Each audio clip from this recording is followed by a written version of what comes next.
On Thursday, the two brothers unveiled a statue of their late mother in the Sunken Gardens at Kensington Palace. The project, which has been in the works for 4 years now, had been delayed several times but was finally launched on what would have been the 60th birthday of the Princess of Wales. William and Harry have had a difficult relationship over the past few years, especially after Harry stepped down as a senior royal along with his wife Meghan Markle, and after their interview with Oprah Winfrey. While the princes were pictured smiling at the event, one royal commentator said the strain did show through. Pod Save the Queen is hosted by Ann Gripper and features Daily Mirror royal editor Russell Myers. Mr. Myers said, "At times, I did think it was quite interesting looking at both of them, Harry bounding down the steps a couple of paces behind William into the Sunken Gardens. I almost seemed to be a bit pessimistic on it really. It looked a little bit forced at times. No doubt, Harry was happy to see his aunties and his uncle, Earl Spencer, Lady Sarah McCorquodale and Lady Jane Fellows, and they seemed to give him a really warm reception. I'm sure they haven't seen him for quite some time, so in that sense I'm sure it was a bit of a family reunion. But I just got the sense that the issue was being a little bit forced." He added that he thought William looked pensive and very deep in thought.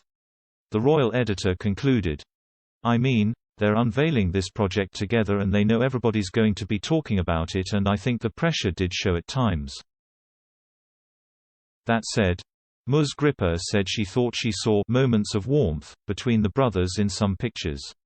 She said she hopes that warmth was genuine and that it can help to heal and improve their relationship going forward. That said, she described Harry as a nervous bundle of energy, perhaps unsurprisingly given the tension with his family and how he has described the anxiety he feels around things like cameras and being in London. The ceremony was relatively quick, less than 20 minutes from start to finish. They pulled the cover off the statue, which features a 1¼ life-size depiction of the late Princess of Wales with 3 children. Then, there was a round of applause followed by chats with the garden designer Pitt Morrison and the sculptor Ian Rank Broadley. Mr. Ian Rank Broadley is a world-renowned sculptor and craftsman, whose legacy mostly revolves around producing the image of the Queen that adorns all UK and Commonwealth coins. He is very trusted in royal circles, so was chosen to be the one to create Diana's likeness in this monumental statue. The result has received mixed results, with some claiming it fails to capture Diana's essence.